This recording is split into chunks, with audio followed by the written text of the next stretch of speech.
Hmm? Ah! Huh. You drew all these yourself? Why exactly? I told you the rules. No questions. Okay? We just need you to help us figure out. But Bob, over here.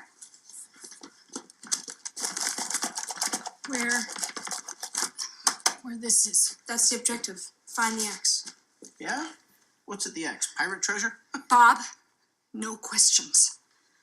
Okay.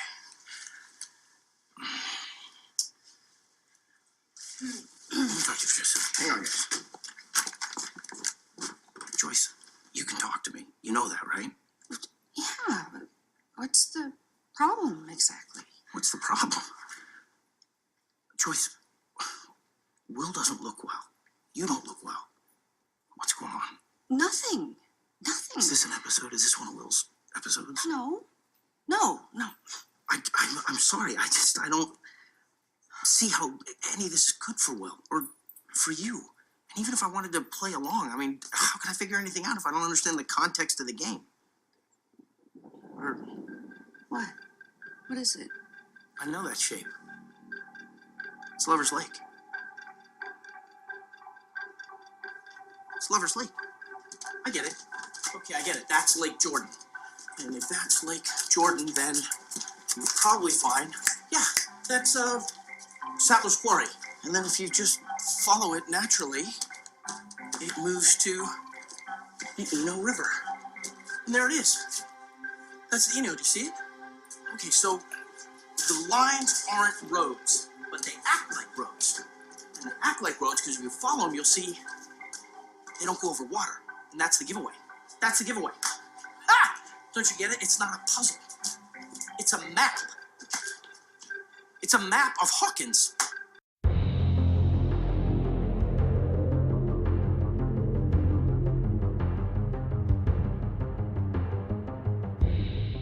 Hey everybody, I'm Rima. And I'm Shawn. And this is Strange Indeed, a podcast dedicated to the show Stranger Things. Today we'll be covering the 5th episode from Season 2, titled Chapter 5, Dig Dug. But before we dig into our top 5 and our discussion of this episode, we'd like to take a moment and just talk about our sponsor this week, Freshly. So you've tried all the meal kits out there, right? 30 minutes turned into 60, and all of a sudden you realize you're actually paying to do all the work. I've done it, but that ended for me this week after I tried Freshly. Freshly is a healthy, chef-cooked meal service that delivers fresh dinners right to your door. They're fully cooked, so all you have to do is heat them up in 3 minutes. Freshly is a weekly prepared meal service that delivers fresh, all-natural meals. No more worrying about what's for dinner, no shopping, no chopping, no cleanup. Try Freshly today and get $40 off your first 2 weeks. It's Freshly's best offer ever. It's only valid for a limited time. So just go to freshly.com to save $40 on your first 2 weeks of deliveries and enter code STRANGE at checkout. Shipping is always free. Oh, thanks, Free's Freshly. good. Yeah. Thanks, Freshly. Yeah, love those Freshly meals. Okay, are we ready to jump into our top 5? This was such a good episode. Yeah, let's do it. This was a pretty exciting episode. A lot of Yeah, stuff there was happening. a lot of stuff. I mean, I have like my top 5, I've got maybe 6, and then like a bunch of notes. So, I'm really excited to get started. So I'm going to go first this week, and I'm going to start with my number 5, although these are in no particular order, even though they are numbered. The first thing that I'd like to just kind of go over is the emotions in this episode. There was a lot of emotion, like there was a lot of action, but there was also a lot of emotion in this episode, and really great acting with that emotion. Like I really, it really made me feel like I felt like I was right there, and I was able to either feel the same thing as some of these characters, or I could just really, I felt for them. Like in the beginning we have, Will is recapping to Mike what it was like for him, and what it was like with that shadow monster, and how he's, kind of how he's trying to relate, that all that feeling to Mike. And I mean, his arm, they're sitting on the edge of his bed and his arm is visibly shaking. His Yeah. voice was shaking. When Tears were coming. he was kind of like stepping his foot, like kept bouncing it up and down. It kind of made his whole arm shake. I definitely noticed that as well. Yeah, and I mean, he had the tears coming down his face. He was sweaty, and I mean, you could feel it in his voice and the way that he was talking. And I just thought, gosh, I know we talked, in the last episode about how great Noah Schnapp is doing, in the with this character and how it really is like the season of Will. I think is what the Duffer Brothers kind of referred to it before in one of their interviews, and I really I'm feeling that. I mean, he's doing so fantastic, and he's really getting some of that that we missed from him last season. So there was that moment that I just thought, this I could really feel it. It wasn't just I mean, I don't know, I felt like I was really in the moment. There was another moment when Elle, when she finally got to see her mother in person for the first time, and when they kind of had that moment together, when their eyes locked, I felt that was a huge moment. The emotion from Elle's aunt, is it Becky, Aunt Becky? I don't I think remember it's what her it name. is. We'll go with Aunt Becky. Yeah, we'll call her Aunt Becky. I'm probably wrong because I'm really bad with names. I'm so much better with faces. But I thought that was really, really a great emotional moment. She was telling Eleven, that she can stay with her when she was showing her, the bedroom that her mother had made up for her and how it stayed the same all these years. I thought that was a really beautiful and touching moment.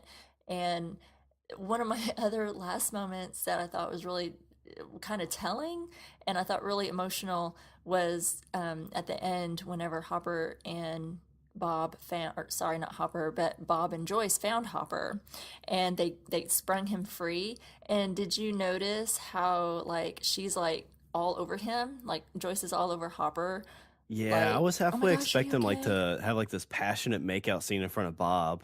I know, and like Bob, he's just like standing behind Hopper, Yeah. almost feeling like he's the third wheel in this. Hey Jim. Hey Bob. Yeah, hey, how you doing? You know? I thought, oh my gosh, are we gonna get something from that? Is this kind of telling? So there was a lot of emotion, rejoicing, um, and like scared. Will was scared as he was, talking to Mike about, the shadow monster being kind of inside him and how he can like feel and see. And he was scared, by, if the shadow monster could spy on him, so you had that, the reunion moment, that emotional moment with Eleven and her aunt and her mother.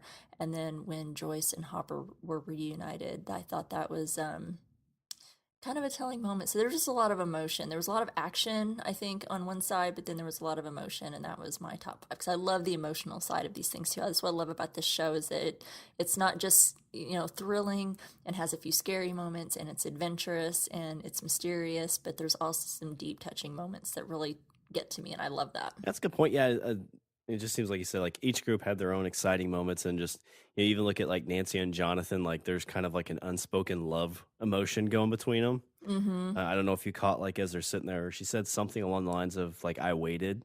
I couldn't quite get Yeah. what that meant. So is she like saying, "Oh, well, I waited for you to come be my knight in shining armor"? And it's like, well, no, you had Steve. So kind of like the betrayal and things like that, just kind of feeding into that emotional stuff. Yeah, yeah, I don't know why I didn't think of that. I think I definitely got them in here, but I guess I didn't add them to my number five as far as emotions. Yeah, that's a good point.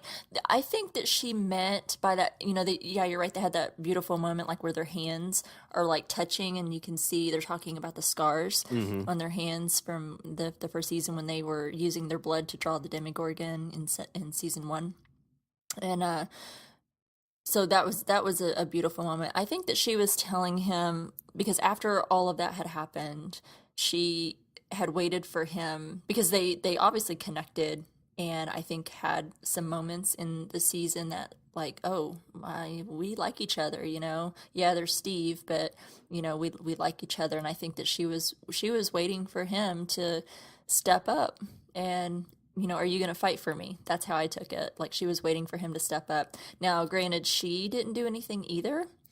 So, she didn't, step up herself and go to him. That's You a know, very she was. typical like high school relationship. It's like, oh well, when we're in the playground, I punched you in the arm and ran back to my friends. Like, didn't you know that means I like you? Yep.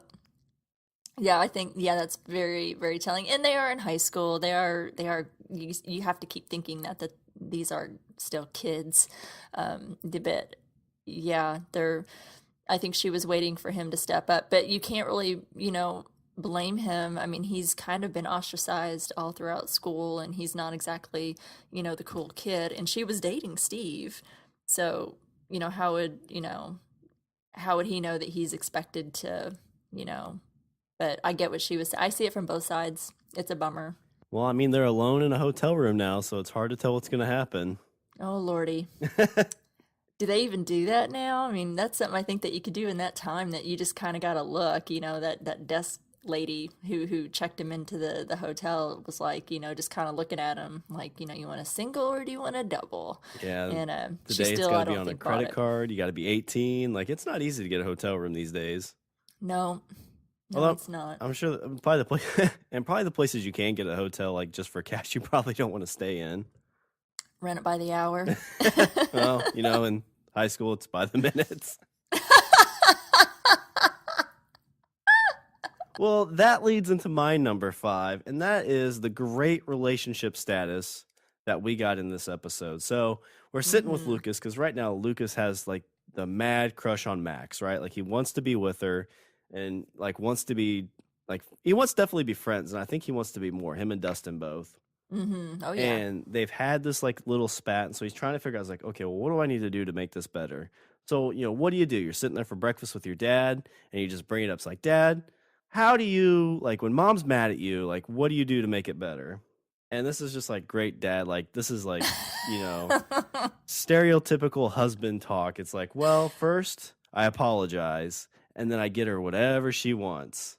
And Lucas, not missing a beat, says, well, what if she's wrong? Pulls the paper down, son, your mom is never wrong. What do they say? Happy wife, happy life. Is that the thing? That is exactly right, Sean. It sounds like you've been well trained yourself. You've got some Yeah, I'd years say of marriage so. under your belt, so. And he tried. He takes that advice and he gives Max what she wants. He tells her everything that's going on, and I feel bad for him at this point because she basically shuts him down and laughs like, "Oh, this is a funny joke." And I couldn't quite tell if she actually believed him at the end because he kind of put his hand over her mouth, like, and she Mm-hmm. sensed his fear, maybe. But it still Yeah. seemed a little. I don't know. It just seemed like I could definitely not buy into that as at that age, and somebody giving you this grandiose story and being like, "Oh yeah, sure, there's demigorgons and there's a government conspiracy, yada yada yada." Right? And the moon landing was fake too, huh? Is that what you're gonna tell me next? I know that. I mean, you can't really blame her. It is kind of a far-fetched kind of story. Well, and it's interesting too. So we've been trying to figure out what's Max and Billy's story. Like, what are their whole thing? What is their whole thing? Yeah. And you'd think if she had something supernatural or something crazy, like she would buy into that right away, or at least she'd have some kind of like fear, like, Mm-hmm. oh, like I need to get away from you, or maybe she's just a great actor, and Max is a great actor, and she's just trying to play it off. Because as Yeah. she leaves, when her stepbrother pulls up, she tells Lucas, like, don't follow me out. And she kind of holds his hand, like, basically the same thing like he did, with the hand over mouth, hand, grabbing the hand. It's like, I'm serious here. Don't follow me out. Yeah. You can Uh, really see that in her face. and let's see. So the other kind of things with relationship status. So Steve the D, he sucks it up too and takes some great relationship advice. He stops He must. finding. I Go think he ahead. talked to Lucas's dad. Yeah, he sat with Lucas' dad. He's like, "Hey, Mr. Lucas's dad. So, like, like, when your wife's mad at you, what do you do to make it better? I apologize. Get her whatever she What if wants. you're not? What if she's the one that's wrong? Listen, son, she's never wrong." Because I Yeah. love. He shows up with flowers and he's walking up to the door and he's like, he's practicing, very high school, like, "Oh my God, I'm so sorry," blah blah blah. He's like, "What do I have to be sorry for?" But he still keeps marching right to that front door. That's right. Roses in tow. Yeah, flowers is one of those things. It's a small little thing, but sometimes it just makes the world a difference. It can. Depends on what was done, I guess. But yeah, my number 5 is just kind of tying into the whole relationship advice we get from Lucas's dad. I really love that, and that's I'll just speak a little bit about that. That's also my number 2. Is I love we're really getting a peek into the other families this season Oh because last yeah. season it was all Mike and Will's family, Hmm. which was great because they're pretty awesome, and we got to spend some time with Mike's family, Karen and Ted, and of course Nancy, and had her own adventures and played a part in the show a lot as well. So but we spent mostly with them. Like we never saw Dustin's parents, and didn't know like what they were like, and we didn't get to see a peek into Lucas's family. Now we're getting both, and I mean, aren't we thrilled? Because Dustin's mom is amazing. Yes. I mean, she's fantastic, I feel and I like really love it's Lucas's family. it's funny because I kind of feel like Dustin's raising her just as much as she's raising him. Definitely. I think you definitely get a sense of that in this episode. That's for sure. Very good point. She, yeah, I think she's fantastic. She is certainly exactly who I would have pictured, as we get to see more and more of her. This is obviously not her first episode in the season, but, as we see more and more, it's exactly who I was kind of picturing, as Dustin's mom. Lucas's family, it's like they seem pretty normal. I love his little sister. His sister is sassy. Oh, she is sassy and spunky, and she ain't taking no crap for no one. I mean, she told Dustin off. Well, how about code shut your mouth? No. And she's in Lucas's room, which Yeah. as a sibling. You talked about you Yep. have a sister, and I'm pretty sure that as you guys were around those ages, y'all's rooms were probably off limits to each other, Oh right? yeah, but you snuck into the room when they weren't there. But you went, yeah. So Lucas is gone. They were having breakfast, and Lucas leaves, after breakfast, and that's when Dustin's, trying to get a hold of him later on after he's already left, and she's up in his room. You can tell, you can't see too many details in the back, but you can tell it's a boy's room versus girl's room, and she's got his He-Man, Oh his yeah. He-Man action figures, and I mean, I feel that's a no-no. I grew up an only child for like a really long time, so I did not have to share my stuff, which is cool, but I feel like I understood from my friends and my other family members, cousins and such that were brothers and sisters, that I kind of understood the whole sibling thing, and it really made me glad I was an only child, as far as not having to share toys or worry about a sibling sneaking into my room playing with my stuff, because I didn't want anybody to touch my stuff. You weren't allowed to touch my stuff. So I really love his little sister. She is sassy and spunky. I hope that we get more of her because she's absolutely adorable. But yeah, I think you went into that pretty good. Was Lucas's family, his dad? That was just great. Well, and it's cool. His Like his parents. you see this every now and then some TV shows, but like with this, it's there's this craziness going on with the government, conspiracy theories all over the place, monsters all over, and then we just get this nice little breakfast moment that you would see just in like a sitcom or like it Yeah, was like a real life conversation. Because I mean, if you're sitting there with your kid and you're just kind of talking with them, and your kid asking that, like, of course you're gonna be like, oh well, son, she's never wrong. Like yeah. he doesn't mean it. It's just kind of a playful thing that it's a dad joke. It's like what I would say if my son comes up and is like, Dad, what do you do if mom's wrong? It's like, oh, trust Especially me. especially if she's present. Yeah, exactly. Yeah, it was really cool with, yeah, like you said, with all the craziness happening in the show. And you've got the upside down happening. You've got all the stuff with 11 and Will and all of this stuff happening and all this craziness. And you're right, it's kind of refreshing to have this normal moment. Dad's reading the paper, mom's trying to get the kids fed breakfast, and just having that little discussion. It seems so normal and very 80s. I loved it. It was great. It's awesome. Do you have anything else you want to say about that? I think that kind of covers my number 5. So what do you have for your number 4? Number 4. What do I have for number 4? So, of course, I can't go any episode without talking about Hopper. Oh, there you go.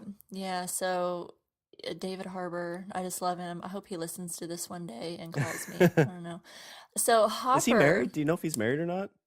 I don't know. I don't think I care. No, I I'm just that's bad. saying, Rima No, Harbor has a nice ring to it.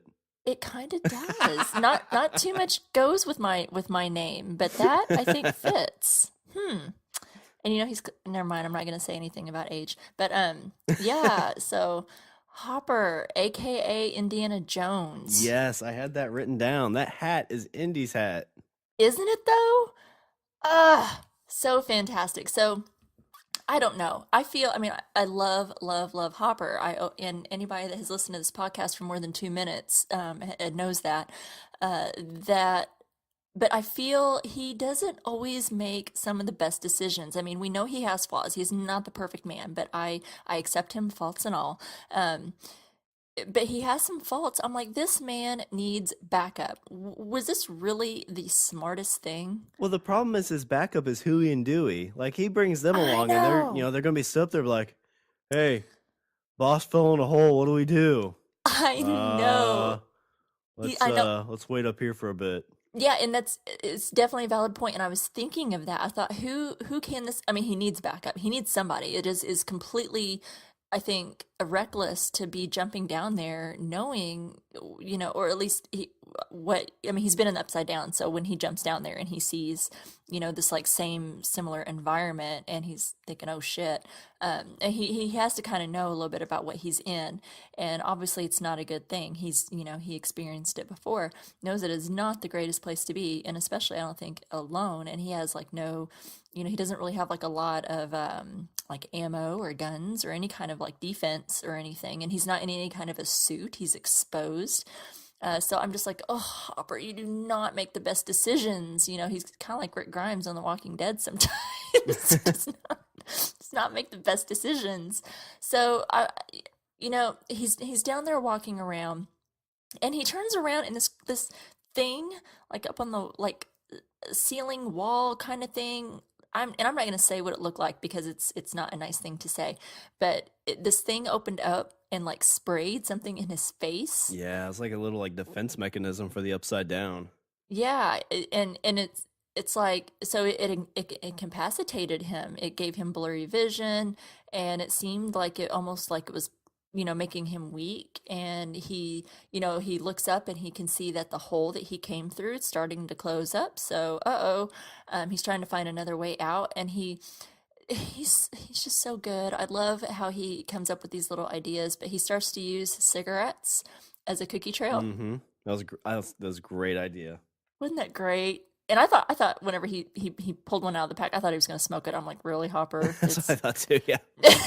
This is what we're worried about. You need a cigarette break. Well, as he's going down all this too, because this leads into kind of my number one, which was tunnels. This is very much like a Dungeons and Dragon like dungeon crawl. Yeah. So like the things that spit out to him, like those were a trap. Like he set a trap and it got him.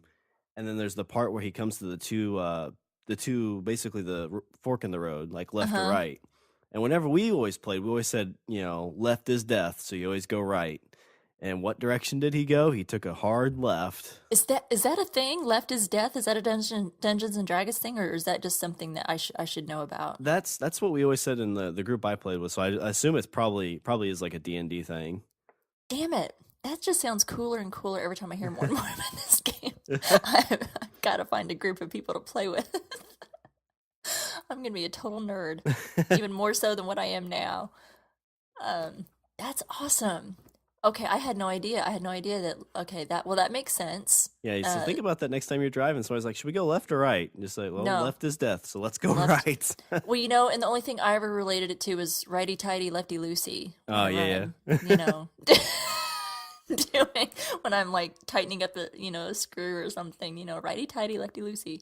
Now I'm gonna know left is death. Oh my goodness, that's gonna change my life for the good or for the bad. I don't know.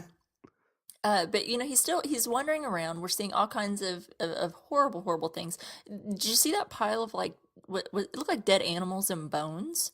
Yeah. Uh-huh. What is there something down there? I mean, we Well, saw like the Demogorgon in the first season was like chomping on stuff. Well, I wonder if like as this upside down spreading, like it's it's opening up pockets and like animals and things are falling through because you saw the vines like Oh, chasing Hopper. Like this thing is a living thing. Like it's yeah, not living just and breathing. it's because you see him chasing Hopper, and I'm surprised when they knocked him down, it didn't try to like encompass him in that stuff. Then like it seemed like they Yeah. waited a little bit late, but maybe it had to weaken him or something like that. But yeah, it seems like it's like opening up, letting things fall in, and then like grabbing it like they did Hopper, and then just slowly eating it, devouring it. Ugh.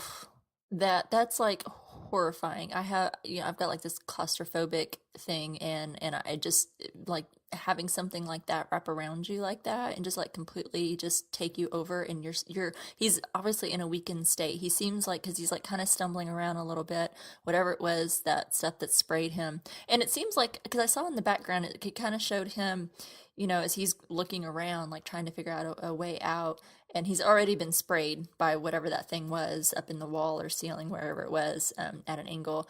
You could see one right behind him was like spraying again. It didn't Mm-hmm. necessarily get on him, but it's like it's polluting the air, and Yeah, maybe yeah. that's what is part of what keeps that whole environment toxic. Oh yeah, That good they. point. Yeah. Well, I I know mean, he I kind of don't had know. that thing over his face, so it was kind of starting to help him after he had passed out the first time because he kind of cut his patch off. Yeah. So yeah, it seemed like that again, running around, setting off the traps, and the upside down is trying to Ugh. make you part of it. That One of us. Come on in.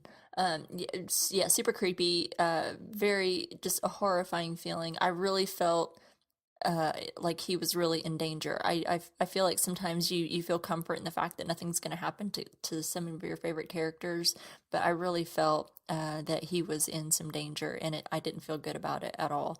And he definitely had that whole Indiana Jones vibe going. I loved how, because he had like just this, like the whole outfit. He had like the thing over his face, but then he had it around his neck, and then had his hat. I mean, it was just totally. When he I had his just like loved it. shirt kind of ripped open, like Indy had, I kind of showing know. off that Harrison Ford muscular chest. Yeah, Hopper doesn't quite have that, but I still love him anyway. Oh, if you look at him now, he does. Like He season does 3, now. yeah, Yeah. He got pumped for to do Hellboy. yeah. He had a hell of a workout. I heard about that. Kind of side note, guys. Sorry, but yeah, I didn't get to see his whole regimen or anything, but I heard, and then what made it even more amazing is, he's not like overweight really, but he's a big guy. He's like tall, and he's a little beefy. And I think he got a little bit more beefy for season 2. If you look at him in season 1 and look at him in season 2, he's slightly more beefy in season 2. And then he had to lose all of that and totally get buffed for Hellboy. He is ripped. Check it out, ladies. You'll thank me later. But Stranger anyway, Things 3. Hopper fucks up the upside down. he's going back for revenge. He's gonna take it down. But that's my number 4, is just Hopper, his whole adventure in quotes in down in the upside down. And I think, and that just brings something else to the point. The name of the episode was Dig Dug. And was Hopper Dig Dug? Is that what that's referencing in the title? Because I know I asked you before last week, whenever we knew the episode title for this one that we were going to do was titled Dig Dug, and that's the old arcade game where I don't know what this thing is. I don't know the history. I played the game, but I don't know the history of it. This thing is digging in the dirt, and it's making these tunnels. Oh yeah, I guess. Yeah, I mean, yeah, he'd probably be Dig Dug at that point. Yeah. I wonder if that's because that, and I think the video game at the arcade, that's the game that Mad Max wanted to play, and the Cheeto guy told her that it was that the motherboard blew. Yeah. So I feel like it kind of referenced a couple things: Hopper down in the tunnels, digging in the dirt, and the game that Mad Max wanted to play. Why she wanted to play it now? Look, Dig Dug was fun, but that was not like Galaga was right there. Well, she had to And get. She's probably like trying to get Mad Max to the top of all the games. That's just like, oh, okay, I'll save this one for last. did you do that too? I didn't get to play at the arcades much. Oh, because I did, and that was my goal, was to have my name at the top of as many games as possible. It's Did, really did weird that you say that. did you ever have number 1 on a game, or like which games did you get number 1 on? Like Miss Pac-Man and Frogger, Galaga a couple times, but that one was hard to hold because it never failed that I would come back the next week, because I only got to go like once a week. It wasn't like real close to my house, and it was next to the movie theater. So whenever, like either before or after, usually after the movies, whenever I was waiting for my mom to come pick me up, I would walk over to the arcade and play for a little bit, and never failed. I go over there and somebody knocked my ass down to like 3 or 4. Oh, sons of bitches. I At know. least it didn't like clear it. It feels like the arcade I had whenever I went back, if I had any high score, it'd always be cleared. So like I'd be like, wait, I had more points than that last time, but I don't know if they shut them down all the time or what they did, but never seemed to keep the Hmm. scores. Yeah, it kind of depended. I mean, sometimes they were cleared, but sometimes I'd see it knocked down, and well, game on. Got to get it back up there. So, anyway. Anyway, that was my number 4. What have you got for your number 4? All right, so my number 4, I've kind of titled Super Spy. So we've got a couple spies in this episode. We've got Will, which his spying isn't as fun. It's kind of a little bit more scary because he's kind of like he's an actual like infiltrated spy. You know, the shadow monster's inside him. He knows it, but the shadow monster doesn't know it, I guess. Kind of when he's discussing it with Mike, it's like, hey, listen, you know, the shadow monster doesn't know. It's like you're a spy, and you know there's legitimate concern. It's like, well, what happens if it finds out that I'm spying on him? But the two people I want to talk about, we try to figure out what they were doing in last week's episode, and we talked a little bit about the hotel. But it's Nancy and Jonathan. You know, so we see them show up at a hotel because they've gone out of town. They're going to meet somebody, do something, and as they're sitting in the bed, you know, they get the double beds, so they're not sharing one. And Nancy throws out the line. I think it was in the trailer too. She's like, "It's weird, you know. We only hang out when the world's about to end." And at that moment, I'm like, "Oh, you can cut this sexual tension with a knife." Yeah, you could. They hold out their hands. They're touching their hands a little bit, and we kind of talked about it a little bit already. But like, it was kind of weird when she was, saying that she waited for him. I didn't quite understand that. But we get to the gist of what they're doing out here, and they are meeting, I guess you can call him the conspiracy guy. It's Maury Bowman. Maury Bowman. So they show up at this guy's place. I think once they showed up there and it looked heavily fortified, I kind of understood what was going on. But this dude's like, at first when we first saw him and knew it seemed like he was taking advantage of Barb's family. Yeah. But this dude's like either legit wacko or he's like, he knows some stuff. Because he's got a heavily fortified home. You know, he's making them look into the camera. When they show up, he says, "Hey, look in the camera." And when he opens it, he knows who they are. And I don't think he's ever talked to him. I think this is the first time he's talked to him. Yeah, I was like, okay, wait a minute. And I was like trying to go back to other episodes. Like, does he... But I guess with all of his investigating, I mean, obviously he's going to know who Nancy is because Barb and Nancy were best friends. And I guess if he spent some time investigating, I mean, okay, it's Hawkins. It's not that big of a town. We all know, everybody knows everybody. And if you spend more than 5 minutes there investigating, you know, you're going to know who these people are. You're going to know who the players are in the game. So at first I thought it was really creepy, but then it started to kind of make sense after that, after I kind of thought about it in that way. So, but it was creepy. For them to go as far as they did, like, he's not really part of the town. It seems like he drives in every now and then and, you know, bugs Hopper about his newest, theory about aliens, and then leaves. So to know like these high school kids by name, he, I mean, if he wasn't a weirdo, like he seemed like a weirdo, then it probably wouldn't be a big deal. But it seems like there's probably a couple, he's not the sharpest knife in the drawer, I guess, is the way I think of it. Let's see. So what else do we have with that? So yeah, so he walks in, he's like, there's like 4 or 5 doors that they have to go through.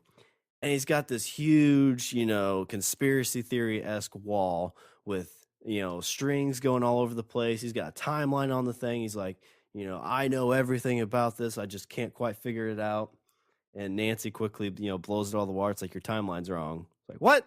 Yeah, timeline's wrong. I can solve this for you in 5 minutes. Yeah. And, they get this whole thing. They play the video, or they play the tape for him. And, it seemed, this is what gives him a little bit more credibility, is this is like your golden goose. Like, this is what you would take to YouTube. And throw it on YouTube, throw it on the thing, be like, listen, Hawkins facility, they're freaking, conspiracy theory, like everything you ever thought is true. But this dude knows what's up. He's like, you can't convince, like you can convince me, probably convince your mom, probably convince a couple people, but you need to convince them with a capital T. Yeah. And I mean, you think about conspiracy theories today, like how many, like you can look up any conspiracy theory on YouTube. I guarantee there's videos about, I have, proof. And it's probably like, you could look at it's probably like irrefutable proof too. Yeah. But are you going to take that serious? Right. And he lays it out there. It's like, it's just too strong. It's like, and he starts drinking in front of him, which was kind of weird. Like I put in here, like he's drinking with minors at this point because he offers them a drink. Yeah, it's questionable. But he discusses that, what you have here is easy to bury, so we have to water it down. And Nancy's quick on the charge here. She's like, oh yeah, we got there's a chemical leak. It's this, it's that, it's that. And little things that would kind of lead to distrust of this facility to kind of move things in the direction of convincing the capital T, the capital T on the them. Yeah, she picked up on that really quick. But Nancy's smart. She's quick and she's a smart girl. Yeah, very interesting indeed. So how do you feel about this guy? I know the first time we met him, it seemed like he's just a con artist. Do you still feel that way about him? Because it looks like he's put in a lot of work for what the Barb's parents are paying. Yeah, I mean, I think that it's easy to dismiss him as a crackpot, and I'm sure that's probably what he's used to because, and I'm certainly not going to give any kind of credibility to, conspiracy theorists or, people similar to Murray Bowman and people, because some are crackpots and some are, completely, just out of the loop, I guess, with society as far as like, oh, Bigfoot's real and, things like that, which he is, by the way. But, and, but I mean, it's easy, I think, to dismiss him, but I think he's not as like dumb as he might come off. I think it's easy to dismiss him like Hopper dismissed him in the first episode. It's clear he has put a lot of work into investigating Barb. Now, he maybe wasn't right because, as you said, Nancy looks at it and she's studying it and she's like, your timeline's wrong. Well, he doesn't know that. He was only going off of what he investigated. So that's, you can't really fault him for that, but you can clearly see all the investigative work and people he's talked to, stories that he's heard. He talks about the bear in the Harrington's backyard. Well, that's Steve's backyard, and they're talking about the Demogorgon, that whatever that thing was that attacked them or that was seen out there or whatever. So he's getting the stories, that he's doing his job. I think it would be too easy to dismiss him. I thought it was really smart of him because he really, I think, understood. You could see the fear on his face and like just this sense of disbelief as he's listening to that tape playback. And it shakes him enough, he's breaking out the Stoli and it's a central nervous system depressant. He needs it to think. Is this going to take long? Not if you're quiet. Exactly. I do find that hilarious. He chooses to think with vodka and music. And I'm like, dude, I can so relate to that. You're my kind of guy. I'm I've not done alone. some of my best writing when I've had a little bit of extra stuff in my coffee. Yeah. So, but it did shock me that he was sitting there pouring it for Jonathan and Nancy as well. I was like, dude, not a good choice. But I totally, didn't mind so much that he's breaking one out for himself. I don't know. I think he's onto something. I think whenever he's sitting there, because he's diluting it and he's talking about, we water it down, and he's talking about watering down the story, like he's watering down the vodka to make it more appealing or making it more, what I can't think of the word that he used, but making it more palatable. And I thought, well, that's pretty smart. This guy isn't just a crockpot. He's able to really connect those dots, and him and Nancy, I thought working together was pretty cool. Jonathan's just kind of, like a tennis match, kind of watching all this going on. I don't know. I think there might be something to it. I'm interested to see where it goes. I am not so sure. What do you think about their plan? Do you think it's going to work? I don't know. It's very interesting because, like I said, like most TV shows and stuff like that, it seems it just gives it validity. Because, like, I think most TV shows would try to take this thing, and that would be the gotcha. That'd be the season or series finale episodes. Like, we got you on tape, you bastards. Yeah. But it's very realistic. Like, you can't think about. It seems like X-Files might have done stuff like this, but it's like aliens. Like, you couldn't just tell like everybody in the world's like, oh, aliens are real. Like, you have to slowly was it a person's logical, people are dumb, or something like that. I've heard of saying something like that. Like, individual people are fine. A group of people. But the group. Yeah. Yeah. That's when you get the issues of, people going crazy and. Yeah. You're exactly right. And it's blind following too. I mean, like at this point, like somebody's like, oh my God, there's this big conspiracy. There's this different dimension. Like people's brains couldn't take that. It's like, listen, I got to freaking go to work tomorrow. I got these bills. My wife wasn't wrong for the third week in a row. I'm just tired. Like, can we just turn on Family Feud and, call it an early night? Well, you'd have it like, Max, how she reacted to Lucas. Yeah. He Yeah, no, spilled his yeah. guts. So, and she's like, I think it's a great story. And he's like, what? It's not a story, it's real. And she's like, what? You're crazy. So, I mean, of course you can't. I mean, he made perfect sense. You can't just release that story as is. You can't release that tape as is. You have to kind of bring it down a little bit. You have to make it relatable. You have to make it real. And I think that was smart. I don't know that it will work. I'm interested to see what happens next, but I think that they were definitely right. You're right. You can't just bust out and go, I was abducted by aliens, or something like that. You have to kind of ease people into it a little Hmm. bit and make it more believable instead of these unbelievable tales of, this other dimension and creatures and the phenomenon. So I don't know. Yeah. So that was my number four. It's just kind of the super spies we have going on in this episode. Super cool.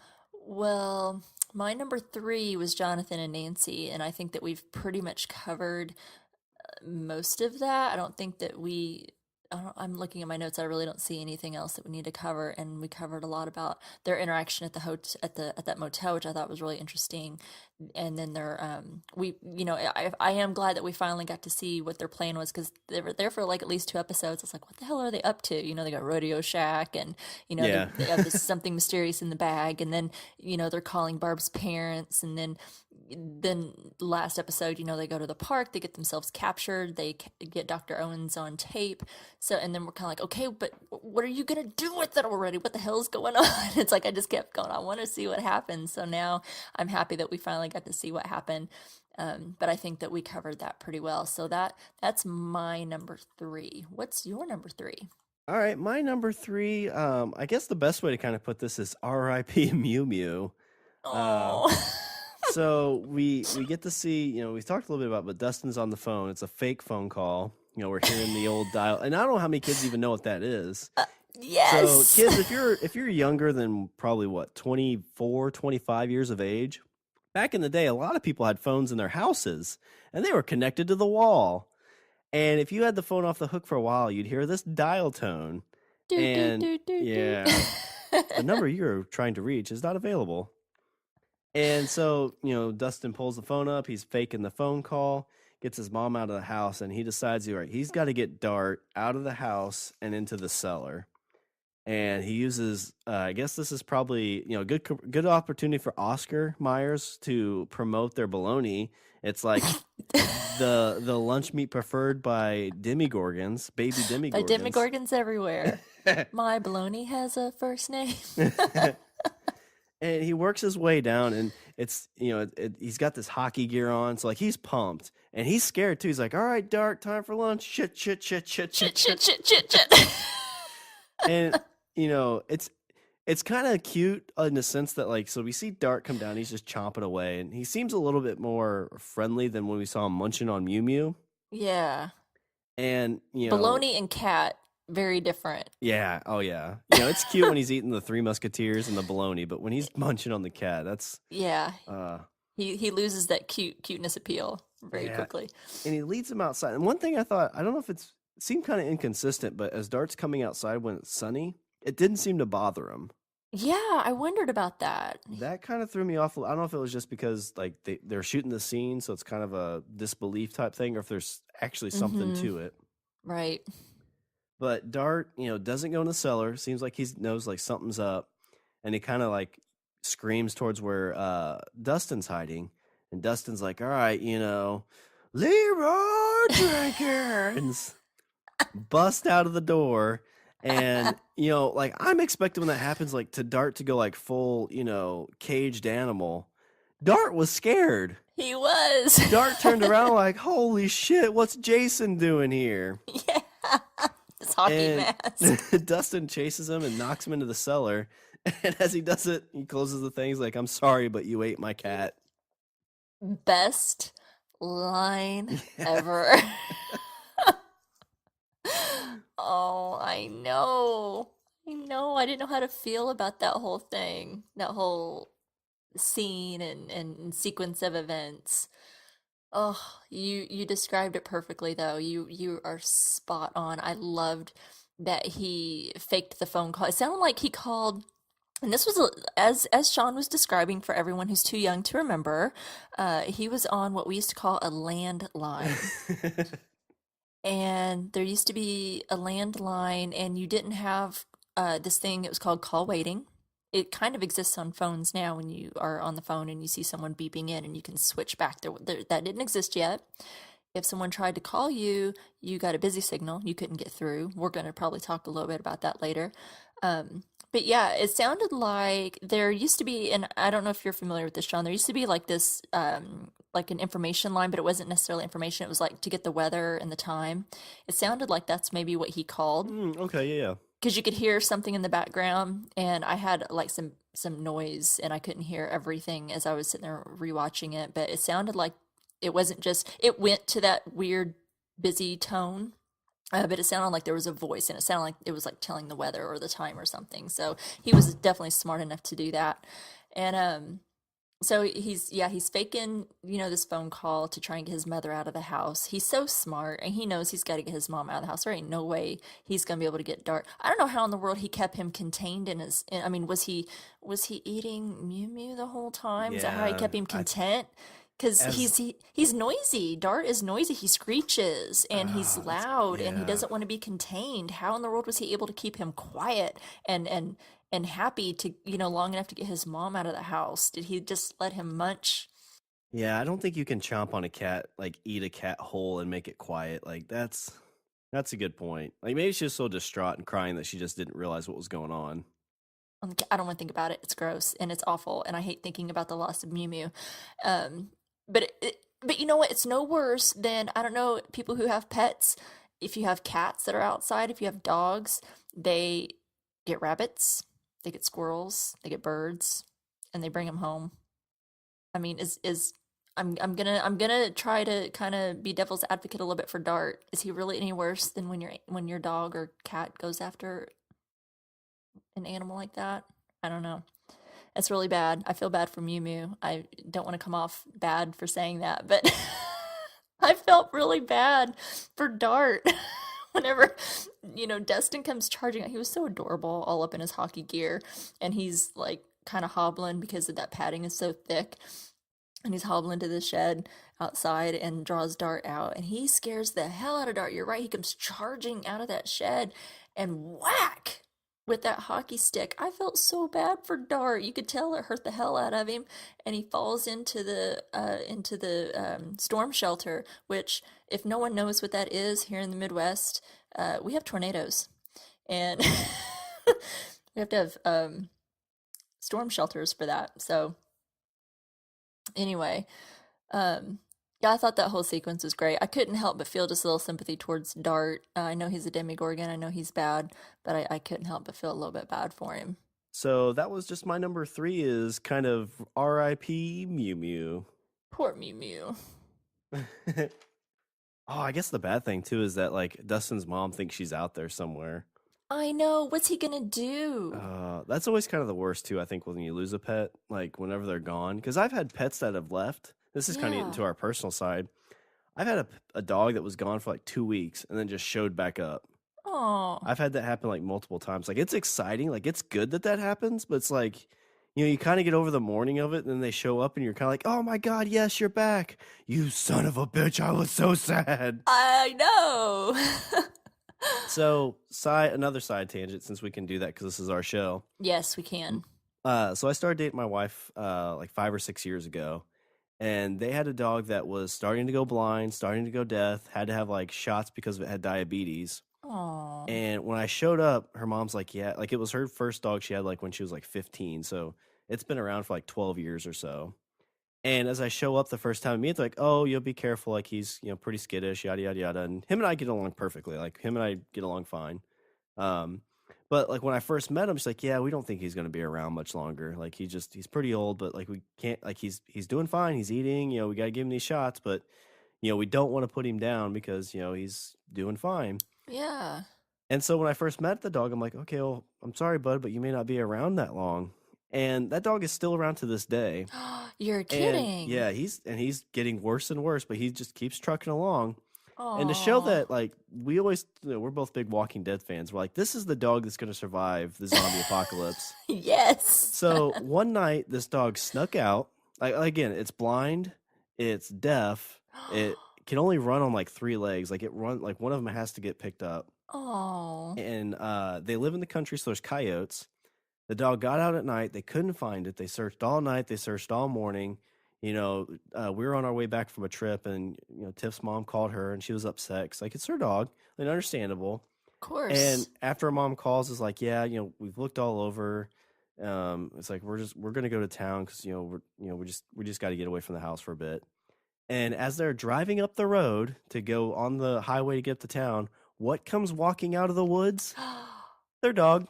Oh my And goodness. so Tiff's mom like jumps out of the car before it stops, runs up to him, and I think he growled just a little bit, and then when he sniffed and saw it was her, just kind of fell down on the ground, and she picked it up, carried it back home, and he's doing Oh. fine to this day now. Still, put together by God's will, I guess. But Oh my gosh, that poor dog. That's he's amazing. He's a survivor. yeah, it's a dog that's gonna like. And her, my father-in-law, they get along okay too, but he's just kind of like, man, that dog is just a pain in my rear. He's always like, that dog's gonna outlive me. He might. Oh, what kind of dog? It's like a mixed mutt. It's kind of like a Dachshund, I think it is, like a Uh-huh. Greyhound Dachshund. It's kind of mixed with Oh. some other stuff, but it's like kind of small, like 30-ish pounds maybe. Oh, sweet baby.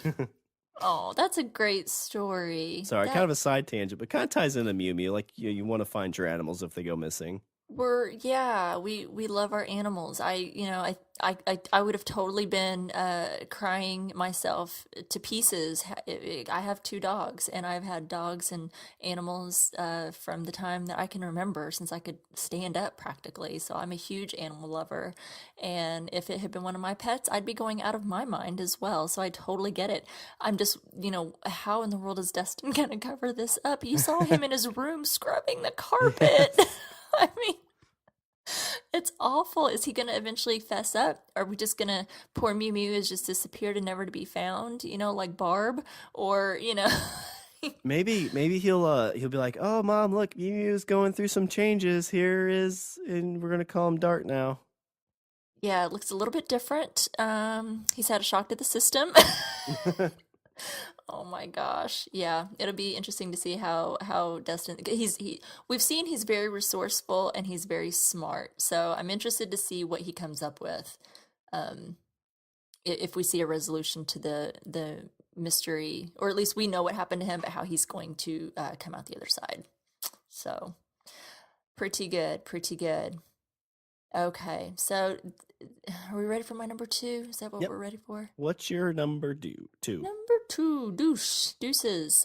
We actually covered my number 2 pretty well. You were just hitting them. You were on fire, and you pretty much covered a lot of my stuff already. My number 2 was Lucas's family, and I don't really have a whole lot more to say about that. I think it was super fun, and I loved it, but I don't have anything else to add. So we'll just get to your number 2. What have All you right. got? My number 2 is kind of short and sweet because we've talked about it a little bit, but this kind of I think says what what the facility knows, and it's basically the facility. So they've gotten their samples from this spot that Hopper's at, and they're testing it. And the doctor comes and looks at it, and you and I both talked like they know what's going on. Yeah. There's no way that they know that they don't know that this is happening. But they're testing the soil, and it's like, well, there's some pesticides in it, which is understandable. It's farm ground. But then they start to light it on fire, and the dirt starts to do like a tornado type swirl. And Ugh, not creepy. only that dirt, but the dirt all around starts to do it. That's from Yeah. the ground. And instantly, the doctor, like you find out just in his facial expression, he has no clue that this is spreading. Uh-huh. And so then they like basically code red, code shut your face, red alert, we are going to wherever the hell Hopper said is, and we need to contain this. And so it's we see them get down there and they rescue Hopper and the Joyce and Bob. Mm-hmm. So them finding this out definitely saved Hopper's life, probably in their lives. Yeah. But this facility's on red alert, like they know something is not, like they know something's screwed up, and they've got to contain this. Yeah. That look on Dr. Owen's face that you mentioned was definitely the shit has just hit the fan face for sure. Yeah, the main reason I want to throw that into my numbers is just because of the fact that it's like we now know that this is out that they don't have it contained like they think. Mm-mm. Yeah, I know that they were being completely dismissive and just trying to. I'm actually shocked that they actually went ahead and ran the tests because I think that we had talked before. Whenever Hopper's dragging them out there, and he is just like you have to do something, you have to do something, and he's just kind of like, oh yeah, yeah, yeah, blah blah blah. Yes, we'll run our tests and we'll show you that everything's fine. And I'm actually shocked that they went ahead and did it. And then yeah, when they did, it's a good thing because clearly something is wrong and they don't have it as contained as what they think. And it's like I said before, life finds a way. Yes, it does. If it can't find out one way this way, it's going to find another way, and it went underground. Yeah, and I guess does that give this new regime for the facility a little bit more credibility? Because I mean, he did what he said he's going to do, and when he found out that something screwed up, he sent reinforcements.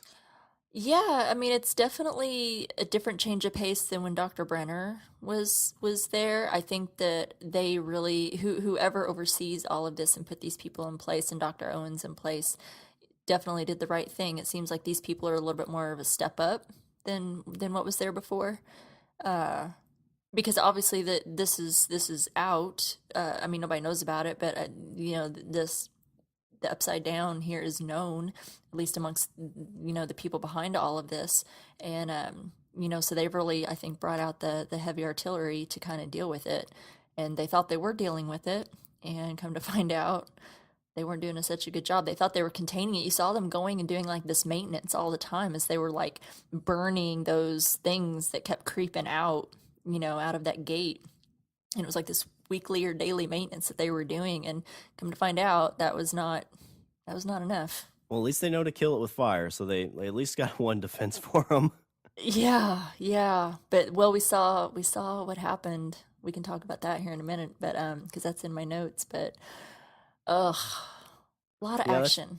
just my number two is that the facilities kind of realize that they have screwed the pooch. Screw the pooch. Did they ever? Good thoughts, good thoughts. So my number one is Mama. Let's talk about Mom. So Elle Sunflower, hitchhikes. rainbow, 450, breathe.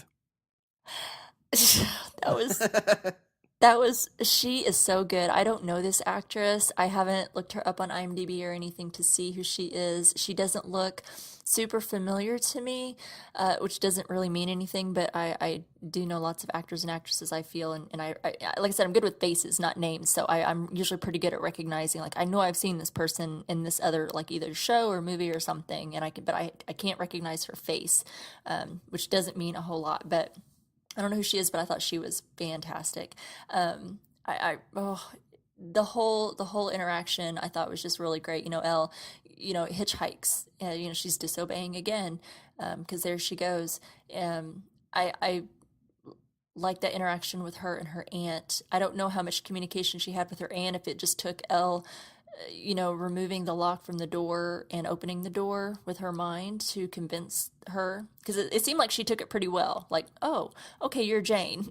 It just seemed to be like, okay, I'll accept that. And she was okay with it and accepting of 11. So I really like their whole interaction. And, they're talking about Terry, her aunt is telling her, she's not in any pain, trying to comfort her a little bit, because you can see 11 is really, kind of distressed about her mom, that she can't at this point yet communicate with her, and she doesn't understand what's wrong with her, and she can't seem to reach her, and she feels really sad. Like she doesn't feel any, I think, in my opinion anyway, that she doesn't feel any better off than before she come to find her, seeing that the state that she's in. And so, it's like she's telling her it's like she's stuck in a dream. She goes and shows her the room that she was in, if she had stayed, and not been kidnapped, from the people at the facility and from Dr. Brenner and their people.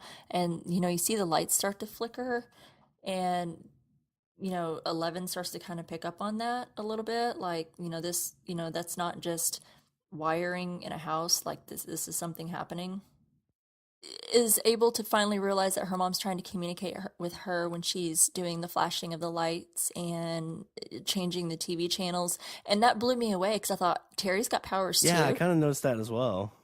Yeah, I thought she wasn't like I thought she was just I don't want to say normal because what the hell is normal? But I didn't know that she had any kind of powers like Elle did. To me it seemed like she had something special about her, very similar to Elle. So they communicate, they go to that place. Do we have a name for that place that they go to, that dark place where they Uh, kind of meet I each kind of other's call it. minds? I kind of call it like the upside down, but it's not really the upside down. So I don't Yeah, I really know don't what you would call it. yeah, I don't know. It's like a meeting of the minds. It's like whenever Elle would go and read someone's mind when she was still at the facility with Dr. Brenner. It was like that mind space that she went to. But anyway, she goes there and sees her mom, and her mom is able to communicate with her what happened. And I was so happy that we got this because I have been dying to know what happened. I mean, obviously, we got a little bit of that story, but I was so thrilled that we finally got a little bit of that. And we got to see Terry was pregnant. We see her in labor. We got a flash of Dr. Brenner. Yeah, Hello, we Matthew. did. Yeah. Yeah, so we got a little bit of Dr. Brenner back, and you see she has Jane. She's in labor, and she births her. They take her.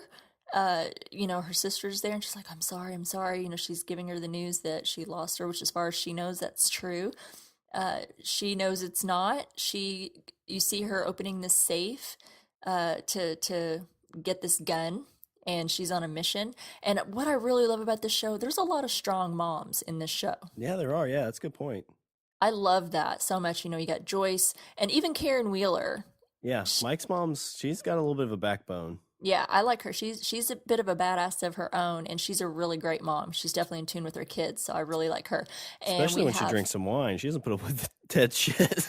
man, me and Karen Wheeler, I'm just saying, we're like soul sisters here.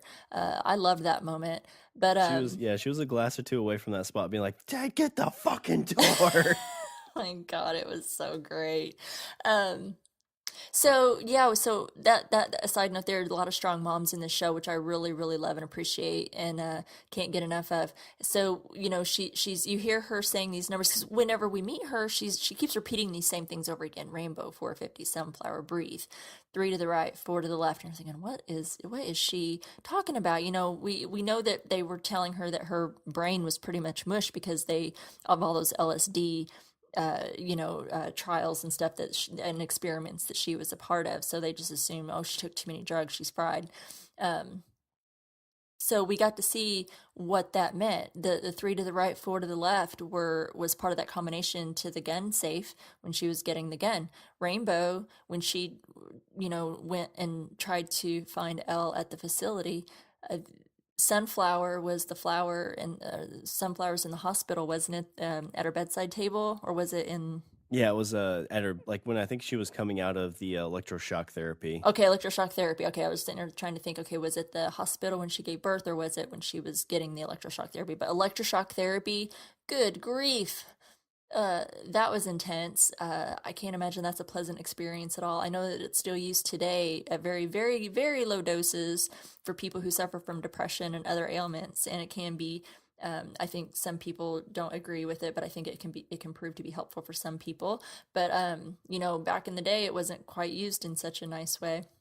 And you hear Dr. Brenner say, turn it up to 450. So that's where we get the 450. And that poor woman, brains just get fried, and it was awful. Did you notice who the technician was that was in giving her the electroshock therapy? He looked familiar, but I'm not sure. I can't place him. He was Otis from The Walking Dead. Oh, was Season it? 2, Otis was the one Oh, that yeah, shot yeah. Carl That's on right. accident. Because I think he's a guy that's been in like Supernatural and stuff too. I think that's where I was placing him. Okay. Okay. Sorry, Walking Dead spoilers, people. If you've never seen The Walking Dead, I'm sorry. I let a little something slip. Just pretend you never heard that. That didn't really happen. But anyway, yeah, Otis from The Walking Dead. I thought, oh, look, there's Otis. You got a little glimpse of him. Uh, but how freaking horrible what this woman went through and what they did to her. And then they snap out of it and you hear again say rainbow 450, sunflower, breathe, 3 to the right, 4 to the left. Gosh, it was just intense. And I loved finally getting that story. Finally loved getting this. And I felt so much sympathy for Terry, having your baby ripped away from you like that. And it broke my heart. So, any thoughts on that? One of the things I noticed in there, so when she gets to the room with the rainbow, Mm-hmm. it looks like Elle's playing with another girl. Yeah, Was she kind that of looked familiar. was that number 8? It kind of looked like her. Yeah, think I That's had that in my notes. Yeah. I mean, as I was thinking about that, I was like, maybe, but I'm not sure if the age was right because she didn't seem much older than 11. Because 11 would be quite a bit younger. But Mm-hmm. if you're trying to group all these things together, I mean, it could have been those two playing together. Yeah, you're right. I did notice that when she opens the door and says Jane, and you see that other girl look up too. Look, bore a very striking resemblance to number 8 from the season 1 cold open. She's a little badass of her own in her Yeah, own she right. is. Makes you Yeah, see things that aren't there. yeah, that's bad. Super cool. Yep. So that's my number 1. What is your number 1? Yep, and we covered my number 1 with the Hopper stuff with the tunnel. So that's pretty much all I have for my 5. Hopper. So, okay, so notes. Let's go over some notes. Do you have notes? Yeah, I've got quite a few notes. So I do too. I've got one that could have been a number was Bob the Brain. So, Yes. we were kind of thinking like Bob might be this spy, or we're always kind of like waiting for the I know. How the jaded next. are we? Oh yeah, it's like waiting for him to be a bad guy, but he shows up with games. He shows up and see Brain this whole teasers. thing, has no idea what's going on here. He's like, "What? Like, is this like healthy? Like, is this healthy to actually do this uh shit, lost it, Will?" Yeah, and instantly you can see this is his mind. Like he's like, "This is probably not a good. Wait a minute, what is that? That looks like Lover's Lake. That looks like this lake. That looks like that." And he's like, "Oh, it's not a puzzle. It's a map." And he seems so Crazy. like tickled by it. Like it seemed like he's like, Yeah. "This is a lot of fun." Yeah. Well, he likes puzzles. He likes brain teasers. I like that the first one he finds is Lover's Lake, though. You know what I mean? Like him and Joyce is, he definitely loves Joyce, and the first thing he sees is Lover's Lake. But he solves it, and he takes him there, and he's kind of like the I don't know if you call him just not dumb, but just what were you saying before? Just kind of naive, maybe. A little naive. He's a little bit of a corn dog. He's just And sweet. Too sweet for his own good. and so they he's playing catch up to everything that's going on. Like he's like they're driving, and then they turn right, and they come to this parking spot, and his reaction is like, "What's Jim doing here?" I know. And again, like, kudos to this guy. Like he doesn't seem like he's scared of anything because Joyce jumps down into that hole, and I wasn't expecting to follow me. He follows right behind her. He does. You jump, I Investigate, jump, Jack. yeah. Investigating this whole thing, gets to Jim, and they save Jim, and Jim and Joyce look like they're gonna have an embrace, and the nice dude, hey Bob, hey Jim. What's Uh, up? but again, Bob the Brain kind of coming to the rescue. So good. I feel like we get a little bit of it. I think we get teased more for next episode, but I want to see the Steve and Dustin buddy cop movie. I think we're gonna probably get a little bit more of that next episode because the last we saw, they jumped in the car and he's like, Yeah. "Let's go." So Dustin steals the flowers, and it's like, hey, she's not in there. Don't worry about it. Hey, do you got that bat still? yes, that famous bat from last season. It's And then great. my last note is I can't not talk about, Stranger Things' least favorite dad, fucking Ted. I feel we'd be doing a disservice not only to ourselves but to everyone else if we did not talk about this scene. So, there's times I'm sitting watching TV, or I'm reading or doing something, and the phone rings, the doorbell rings, and the wife is doing something. She's like, "Hey, Shawn, can you get up and do that?" Hmm. It's like, oh, like I just sat down, or I'm into this comic, Yeah. but you get up and do it, and you kind of like begrudgingly do it. You're huffing and Like, puffing the whole way about it. yeah, but when, Mike's mom is on the phone, she's busy and she yells at fucking Ted.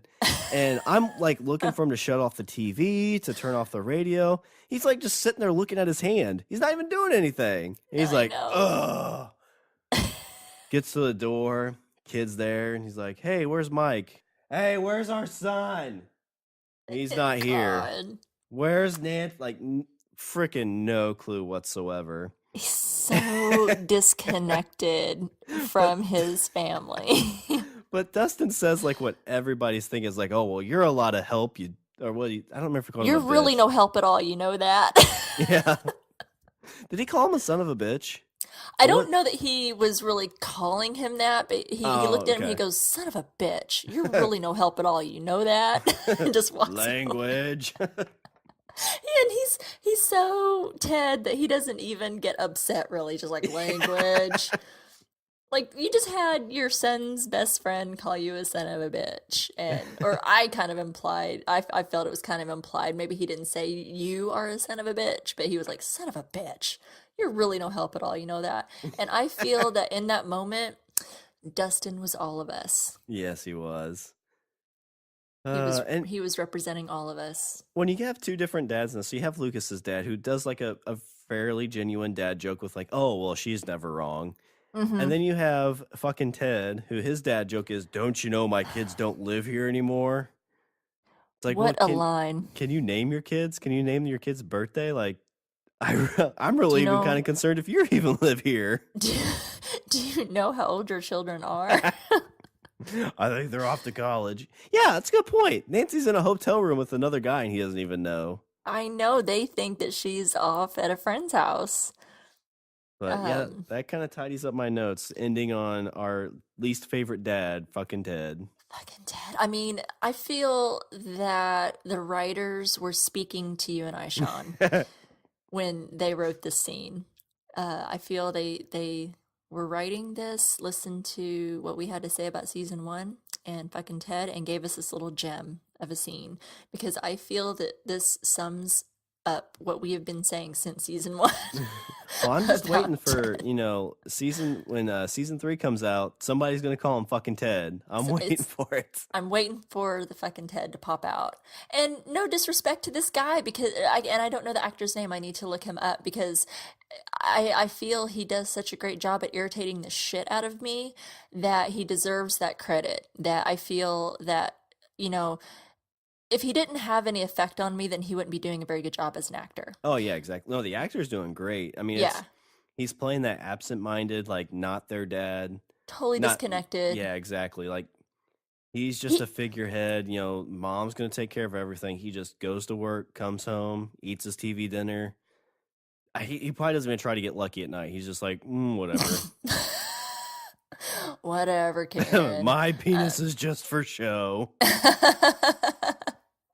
Well, Karen looked to me like it was hilarious. It was totally, this looked to be like a Saturday to me. Like the kids, they don't have school. We don't see school. The kids are at the arcade. The kids are not in school. They're all, Mike is at Will's house, which Will hadn't been at school anyway because he's been, in quotes, sick.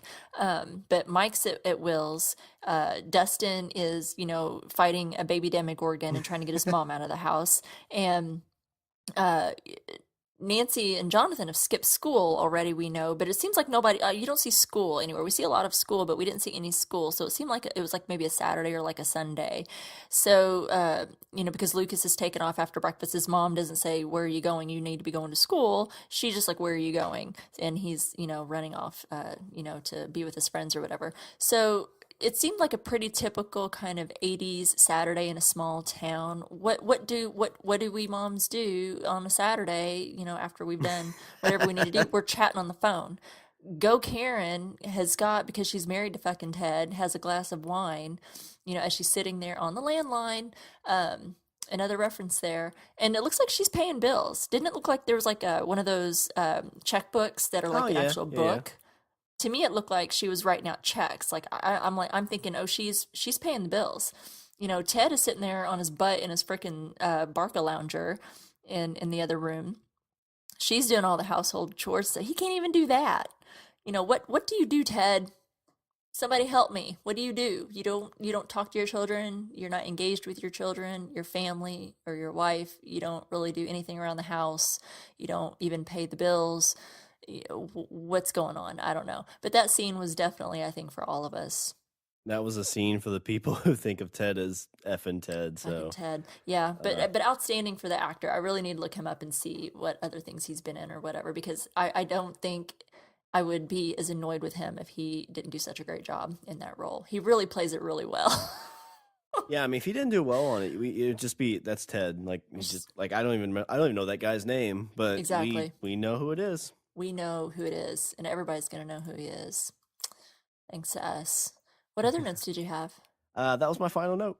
Awesome. So a couple notes that I have. We talked a little bit about Steve and Dustin. What's going to come of that? I think this is a very interesting pairing, the Wonder Twins that we have so far. I want to see. I think this is a magical little thing happening. So I'm excited to see what happens there. We talked already about Dustin's mom looking for Muse. You know, she's out in the front yard. Muse, Muse. You know, that just broke my heart. Poor woman. I feel for you. I love my animals too.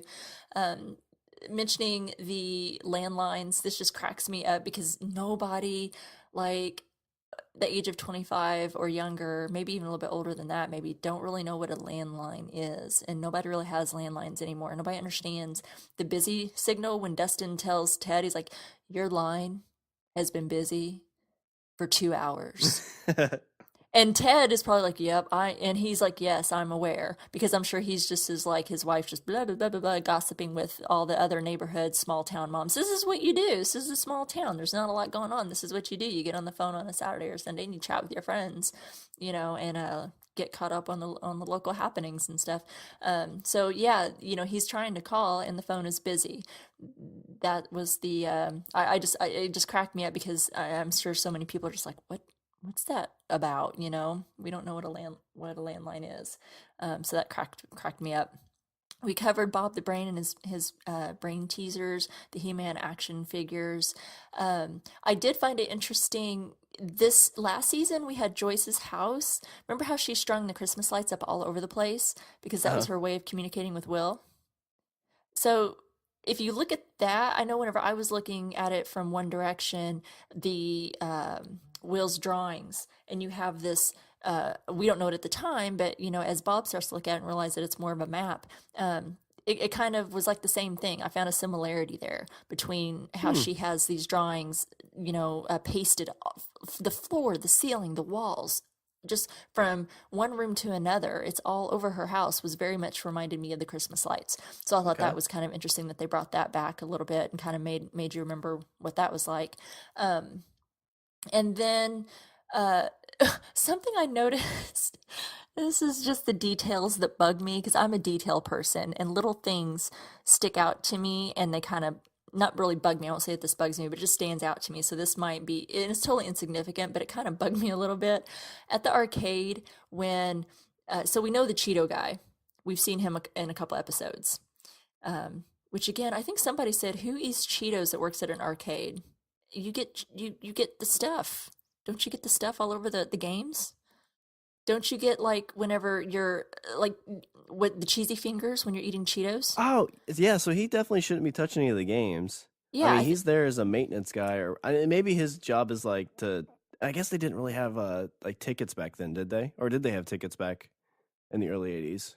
I'm glad that you asked me that as a reference there, Shawn, as if I really know that. But Well, I'm asking as a like you know you probably just in general, right? You watched this a lot closer than I did, so I don't know if you saw a ticket counter or something like that.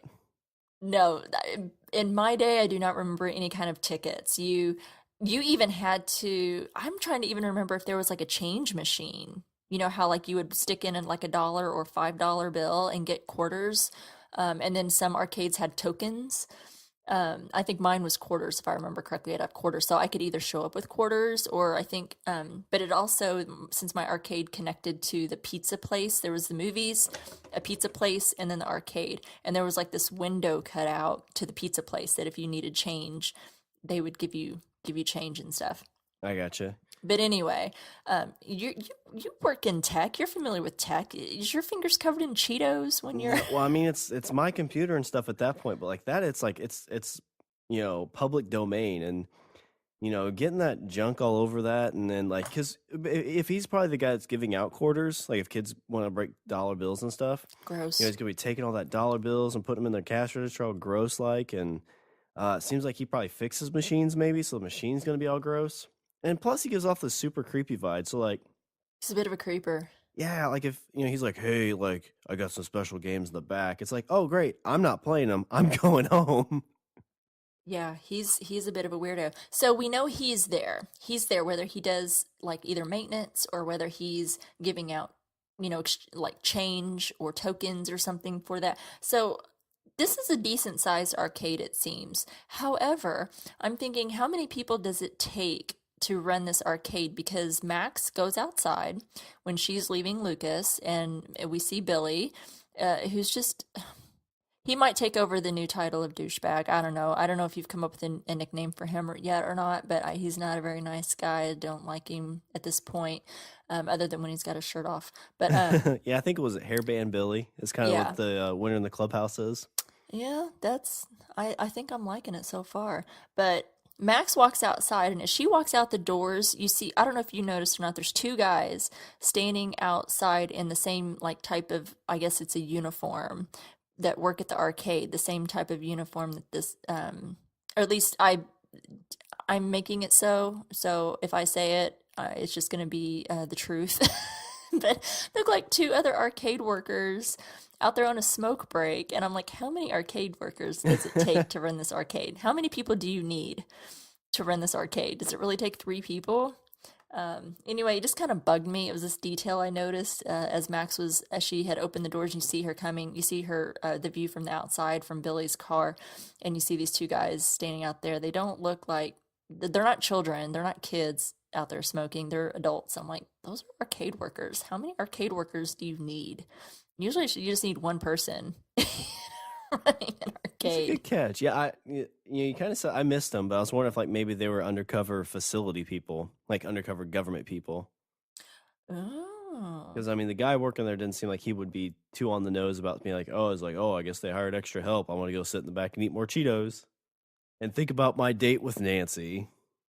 Ugh, I'm just saying. I just thought that was interesting. That's just something I know people are probably like, why are you even talking about that? It's not relevant at all. But it was just my rambling that I see these details, and then I'm thinking, why do you need that many arcade workers? We didn't even have anyone in our arcade. If there was a game broken, you didn't go talk to anybody. You just dealt with it. So looking at the rest of we've covered everything else. So I think that's going to do it for notes. Didn't have anything else that you want to say about that? No, I think Anything that else? tidies up this episode in a nice underground Indiana Jones type bandana. Oh, ties it in a very nice Indiana Jones bandana. I wish they Golly. would have had enough money to just play just a little bit of his bump, bump, bump, bump, bump. Yeah, that good old John Williams theme. Fantastic. Oh, if you don't love Indiana Jones, I'm sorry. We can't be friends. Anyway, that's awesome. Yeah, I think good coverage. There was so much to talk about. I feel like we could probably keep talking about so much in this episode. It was just so much happened and so much was covered. And I feel, we're at number 5 and there's only 4 more to go. Oh, we're getting close to the end of this season. I know. So I feel like things are really starting to really pick up, and with I don't feel like there's been any slow moments, but there's really been a lot of great momentum. But it seems like, okay, now we've reached the top of that roller coaster. Now we're starting to go not down in a bad way, but we're trying to we're really picking up, and the story is definitely hauling ass. So let's move on to some news from the Upside Down. Do you want to go first? Yep. So our first article comes from Variety, and it's a kind of an interview with Ross and the Duffer Brothers. So, how would Stranger Things be different if it were made 10 years ago? And Ross replies back, it's so much a product of the present that it could not have been made 10 years ago. Shows like True Detective, which is a good show, had to exist before it. The format of Netflix was the dream for us. It allowed us to make cinematic, longer episodes without interruption. What scares you the most? Matt, We shared the same fears as kids, snakes and clowns. Now we also have more adult fears like television critics. Ross said that big crowds scare me. I have social anxiety. I perform the best when I'm isolated or with a few friends. How does being twins form your collaborative process? So Matt said, we've only ever worked together. All of the movies we watched growing up, we watched together. In kindergarten, we'd tell stories with our toys. We'd set a timer for 2 hours because we knew that was how long a movie was. That's a good idea. Mm-hmm. We still love telling stories together. We push ourselves and each other to be better. We're close enough that we're not timid around one another. We pitch so many ideas every day. Sometimes good, sometimes bad, but it's great to have a safety net where hopefully between the two of us, nothing really bad will ever get through. I want to hang out with these guys so bad. They, I mean, you talk about like having like good creative friends. Like you have that like just a brother in general, but a twin brother Yeah. that shares that same passion for you. Like, you know, that's what I'm excited about with, you know, my kid when he gets older because he's already jabbering telling stories and I love to tell stories. Yes. So we're just going to like bounce off each other. I feel sorry for my wife in like 4 years. She's going Yeah. to hear so many stories. She's gonna be having that glass of wine Yeah. and All right, Shawn, tell your story. All right, son, tell your story. yes. Oh, that's so great. Yeah, you're coming into some fun stuff happening with your little one. Yeah, I really love these two. They have such a love, and like they're not very old. They're young. I don't remember their exact age, but they didn't live through the 80s. But they seem to have this great understanding because they had this love of 80s movies. Like, you know, they watched them all when they were kids and were just completely obsessed. And they just really seem to understand it and catch that vibe, and I just love them. And it cracks me up when they talk about their fears, kids, snakes, and clowns, because that's my exact fears that I had as a child. Like they're like nothing else scared me except for snakes and clowns. I could watch and do anything else but run into any kind of snakes and clowns, whether it's on a movie or in real life. And then also I have a social anxiety issue as well. It's not a very I'm very anxious in front of crowds and stuff. So I really want to hang out with these guys. If that ever happens, I'll be a happy girl. So moving on, our next article is from entertainmentweekly.com. So a little bit of news here about Dustin and the Demogorgon, or Dart, I should say. So if you're like Dustin and felt a special bond with Stranger Things 2 pet turned demidog, D'Artagnan, commonly referred to as Dart for short, you're in luck. Pop culture collectibles company Funko has announced plans for a Dart plush nesting doll to be available in the spring of 2018. So the rapidly growing Dart starts as a small 1-inch polywog, then a 2-inch slug, and finally Dart becomes a 9-inch tall demidog, reads the product description on the website. So each stage of Dart fits comfortably inside the other. So depending on your current mood for the day, you can cuddle up with a cute little polywog, or you can instead opt for the more terrifying demidog. So though all three forms of Dart appear to be smiling, like Funko, we wouldn't advocate for letting the plush doll spending too much time near your cat. Rest in peace, Muse. I kind of feel like the demidog is a little bit cuter than the pollywog, personally, as long as it keeps its Yeah. mouth shut. Yeah, definitely. It doesn't show him with its mouth open. If anyone has a chance to catch this article, they do show pictures of what it looks like, and it's actually kind of cute. Especially, yeah, like you said, the full-grown demidog, like we see of Dart in this current episode. Yeah, he's kind of cute. So check it out, people. So next we have letters from the Upside Down, and one of my favorite parts is we get to read our listener feedback. Shawn, why don't you hit this first one? All right, so our first one's from Stephanie M. Fernandez. So, well, it looks like Joyce has really gone all out with the decorating again, hasn't she? Time for another round trip aboard the crazy train. But her single-minded determination is definitely what saves Hopper in this episode, so you've got to love her for it. I also love how self-aware Will is about what he's experiencing and that he isn't hiding what's happening from his family and friends. That's a good point there. Mm-hmm. As usual, natural leader Mike is firmly on the side of the weirdo, this time by being there for Will, encouraging him and trying to keep him from losing hope. It sucks that after all Will does to help find Hopper, he has to end up basically being tortured for it. We do get another stellar performance from Noah Schnapp, though. So we Mm-hmm. finally find out why Jonathan and Nancy never got together after the battle with the Demigorgon. Jonathan didn't reach out to Nancy because he was preoccupied with taking care of Will, and she gave up after a month. It was Christmas time too, like it's Christmas break. I mean, give him some more time than a month. Yeah. Sounds like a classic case of lack of communication to me. And once they get to Murray's place, complete with typical paranoid conspiracy theorist decor, they seem to have come to an unspoken agreement not to discuss it anymore. Not sure how they decide Murray was the person to go to with the tape, but it clearly was the right call. Yep. So 11 finds her mother, but it's not exactly a happy reunion. Her Aunt Becky does offer her a place to live, though, and her mother seems to have some kind of power similar to 11's, judging by her bloody nose. Then 11 is shown everything her mother did to try and get her back and what Dr. Brennan did to stop her efforts. Makes 11's backstory even more tragic. Yep. Not sure telling Max without consulting the others was a good call on Lucas's part, but the whole party is pretty fractured at this point, along with all the storylines. And Max didn't seem to completely believe him yet anyway.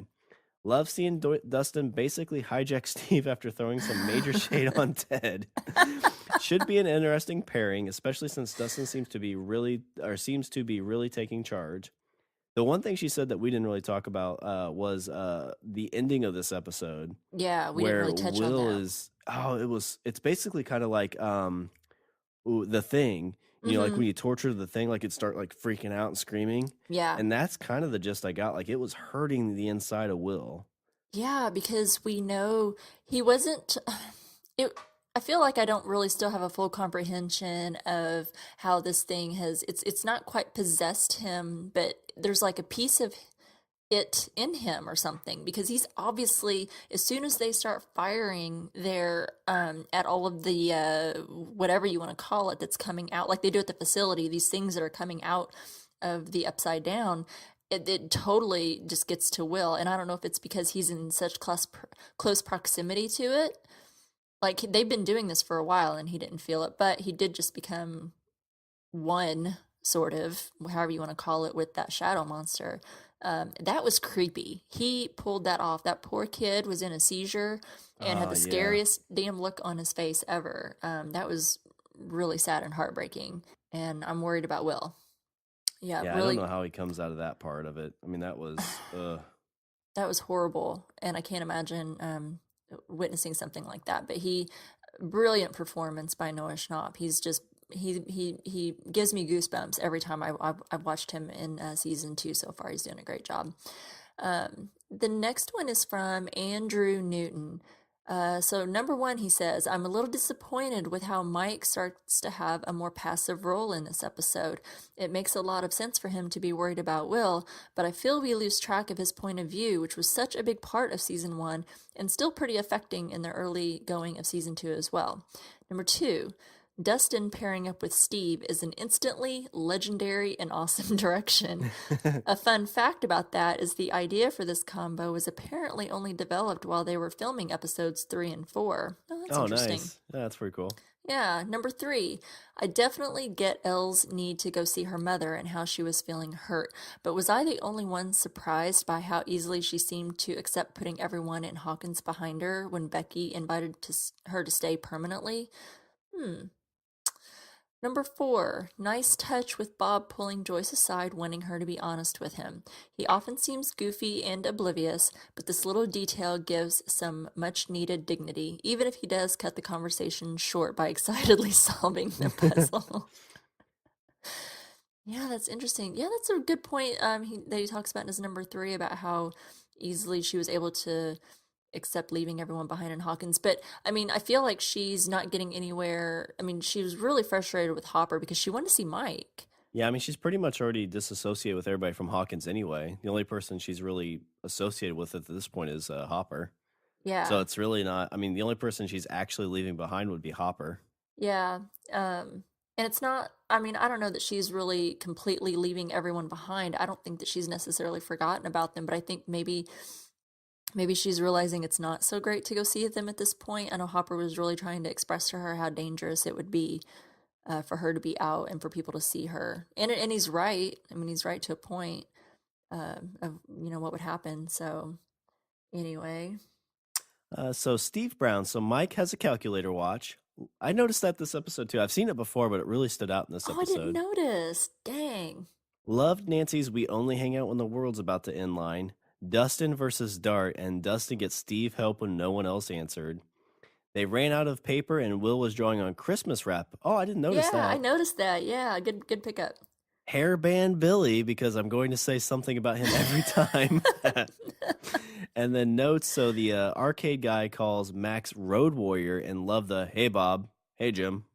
Yes, that was good. Yes, I noticed all of that, but definitely forgot to mention it. Really good pickups there, Steve. I loved the arcade guy, and I don't know his name, if he's even been given a name. Creeper guy for sure calls Max Road Warrior because we do call her Mad Max, Mad Max Road Warrior. Love that damn movie. Great. Okay, so we have an email. This one is from Laura Willie Swink. Hey, Laura. So she says, wow, what an amazing episode. So much was revealed from the secret of Eleven's, or should we call her Jane, abduction to the secret of what is mysteriously poisoning all of Hawkins. And I think the floating debris from the Upside Down are actually spores spilling out underground and spawning the killer vines. Ooh, good call. Yeah. Wow, Billy is worse than a D. He's an abusive, racist, bully piece of crap. I really want Steve to kick his ass. So excited that Steve and Dustin are going monster hunting. Like Dustin said, there are more important things than your love life. I forgot. I missed that. I like that they're moving Steve's storyline beyond just him and Nancy. Yeah, good point, Laura. Yeah, I Ha! really like his character now. The bad thing is I actually like Steve now. Here we are. We're at this moment. I'm gonna come back to this moment, and I'm gonna finish Laura's email, and we're gonna come back to that. So she says, "Ha! Jonathan blew his moment with Nancy by saying the wrong thing. You only waited a month. What's the standard high school wait time when pining for a boy? I feel a month was pretty generous." Dustin drops the best line of all time on fucking Ted. Did you all notice the Goonies reference when Bob asked if Will's drawings were a pirate map? Yes, Laura, I did. I didn't missed mention it, that. but it No, that's did. a good call. Yes, because he goes, "Ooh, is this a pirate map?" Yes, good call. That was definitely like back from the Goonies. Sean Astin, for anyone that doesn't know, was in the great 80s movie The Goonies. Go watch it, people. You'll thank me. So as he was trying to decipher the map of Hawkins, I felt we were watching a grown-up Mikey searching for One-Eyed Willie's buried treasure. Oh, Sean Astin, I love you so. Bob better not be a spy. I agree. Yeah, that's all I can say. This series just keeps getting better and better, and you two put the icing and the sprinkles on the Demogorgon with all the fun you have with each and every recap. Love you guys.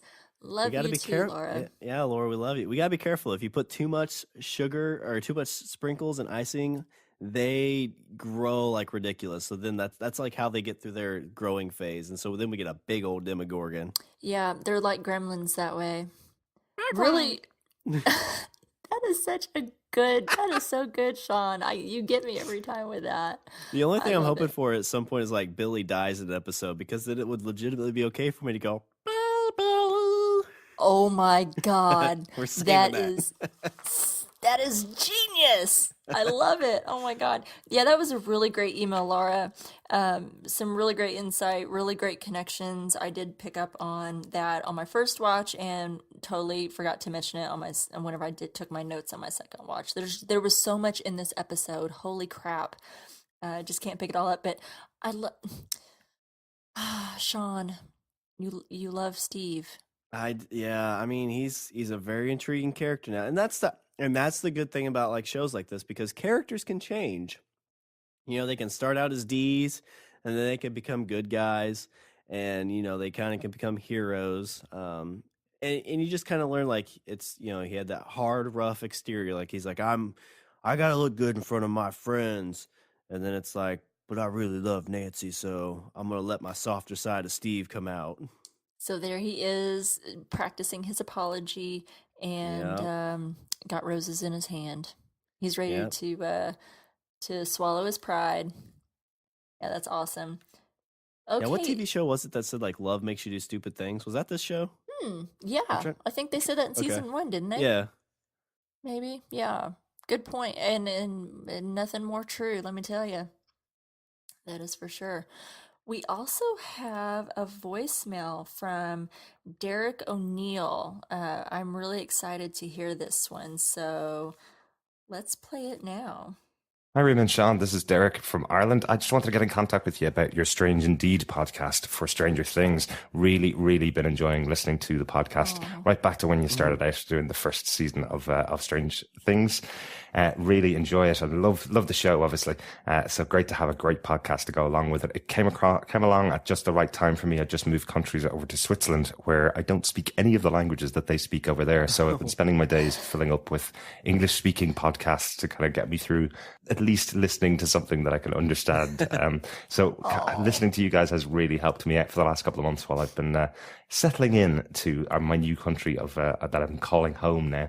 So thanks so much for that. Just a little tidbit of information for you guys. I know you have two officers within the police department that you call Huey and Dewey. One of those characters is Officer Powell, who's played by Rob Morgan. A little bit of trivia for you. Rob Morgan is an actor who plays Turk Barrett in the Defenders Marvel Netflix TV shows. He has a cameo in every series, I believe, other than Jessica Jones. So he's appeared in Daredevil, in Luke Cage, in Iron Fist, and in the Defenders show, and also in The Punisher recently. So when you see him pop up, you know it's a little good luck charm for Netflix for their successful shows. Nice. So that's obviously why you got the role over in Stranger Things. So really loving the podcast. Thanks so much, Rima and Shawn, for everything you do. Oh, wow. Thanks.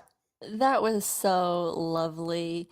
Thank you, Derek. Oh my gosh, your voice. Can you please call in every week, even if you don't have any specific feedback that you want to give, if you just want to call and say hi? And Yeah, just tell us what you had for lunch that day. You know, that is perfectly fine with me. I would be more than happy to hear what you had for lunch or what you did for that day in that wonderful country that you're in. Switzerland, holy hell, that is so fantastic. I want to hear all about it, so I insist you call in every week and tell me about your tales of moving from your home country of Ireland to Switzerland. And I love your voice. I know you from the Patreon group, so I feel like we are really good friends already, but hearing your lovely voice makes me a little bit emotional.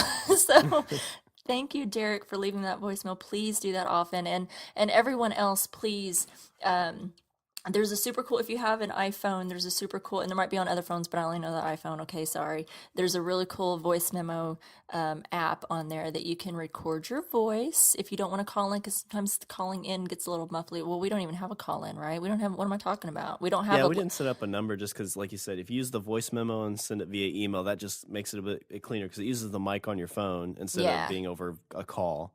And yeah, and what's even better is, like, if you mess up or if you say something you didn't want to say, you can just delete it and record it again before you send it. So yeah, so if you're like, I really like this Steve character, you can go back and edit it out.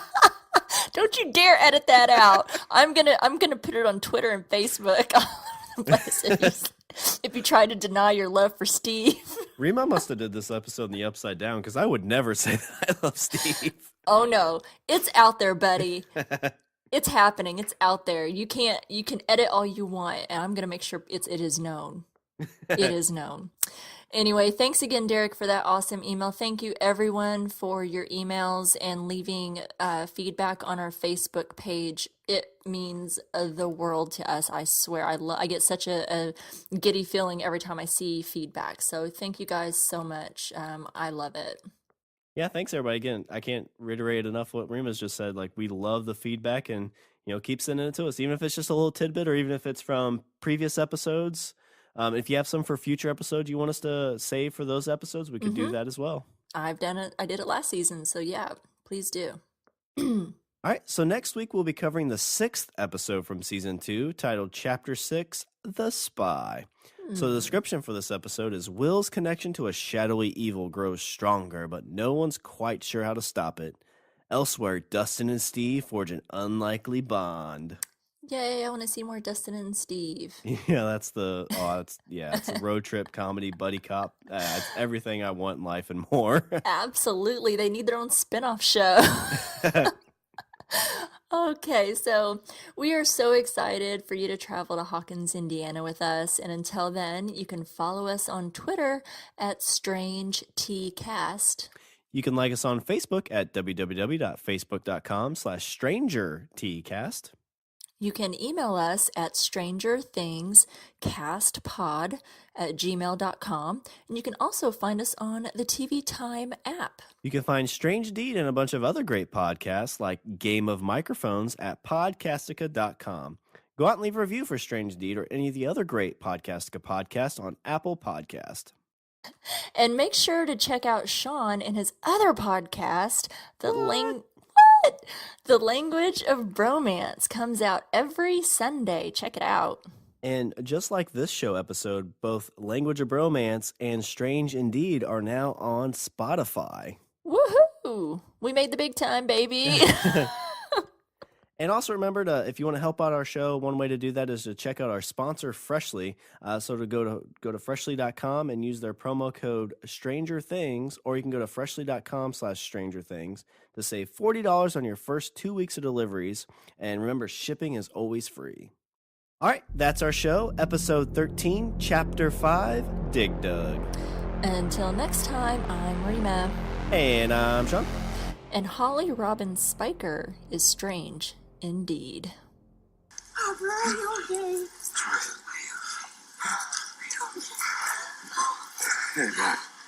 Hey, Jim.